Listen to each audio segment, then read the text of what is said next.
तो चलिए स्टूडेंट्स बात करते हैं एक और न्यू क्वेश्चन के बारे में जो कि आपके बोर्ड्स के लिए बेहद खास है। क्वेश्चन अलग अलग प्रकार से होंगे लेकिन आंसर होगा उनका एक। अब पहला क्वेश्चन समझ लीजिए। जो क्वेश्चन हम बात करने वाले हैं वो नाइट्रोफिनोल्स के आइसोमर के बारे में बात करने वाले हैं, जो कि आइसोमर्स हैं आपके पैरानाइट्रोफिनोल एंड ऑर्थोनाइट्रोफिनोल। तो पहला क्वेश्चन है कि orthonitrophenol is more volatile than paranitrophenol. Number एक question. Why ortho and paranitrophenol can be separated by steam distillation?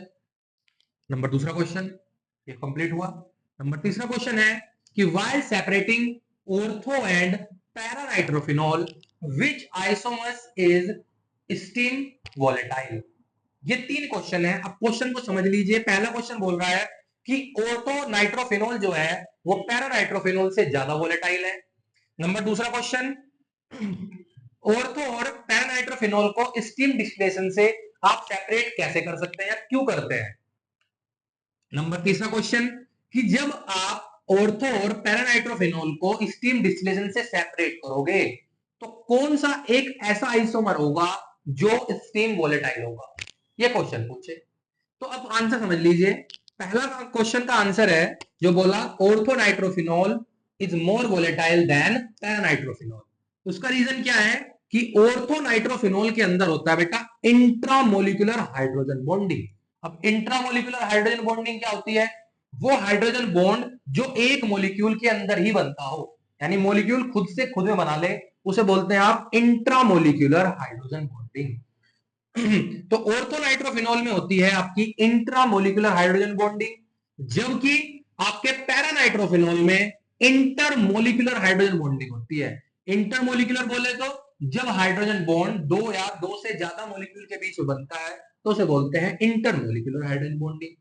तो इंट्रा के कंपेयर में इंटरमोलिकुलर हाइड्रोजन बॉन्डिंग ज्यादा स्ट्रॉन्ग होती है। तो जब स्ट्रॉन्ग है इंटरमोलिकुलर हाइड्रोजन बॉन्डिंग तो उनके बीच में फोर्स ऑफ अट्रैक्शन मॉलिक्यूल में ज्यादा रहता है, जिसकी वजह से वहां पर उसका बॉइलिंग पॉइंट क्या हो जाएगा? ज्यादा। ऑर्थोनाइट्रोफिनोल में इंट्रामोलिकुलर बॉन्डिंग है तो थोड़ी वीक है, तो वीक होने की वजह से फोर्स ऑफ अट्रैक्शन घटेगा तो आपका बॉइलिंग पॉइंट क्या हो जाएगा? कम।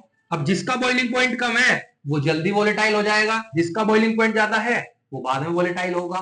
तो आंसर है कि ऑर्थोनाइट्रोफिनोल के अंदर इंट्रामोलिकुलर हाइड्रोजन बॉन्डिंग होती है, जबकि पैरानाइट्रोफिनोल में इंटरमोलिकुलर हाइड्रोजन बॉन्डिंग होती है। इसलिए ऑर्थोनाइट्रोफिनोल इज मोर वोलेटाइल देन पैरानाइट्रोफिनोल। इसी के साथ सेम आंसर लिखना है कि स्टीम डिस्टिलेशन से यूज क्यों करते हैं, क्योंकि दोनों के बॉइलिंग पॉइंट में क्या है? डिफरेंस। क्यों? क्योंकि इसमें इंटरमोलिकुलर हाइड्रोजन बॉन्डिंग है, इसमें इंटरमोलिकुलर है। अब पूछा उसने कि इन दोनों को जब स्टीम डिस्टिलेशन से सेपरेट करेंगे तो कौन सा आइसोमर ऐसा होगा जो स्टीम वोलेटाइल होगा, तो हम बोल देंगे ऑर्थोनाइट्रोफिनोल इज स्टीम वोलेटाइल।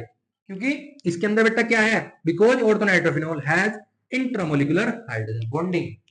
ठीक है, क्लियर बात। एक क्वेश्चन हो पूछ सकते हैं कि why orthonitrophenol is less soluble than paranitrophenol in water.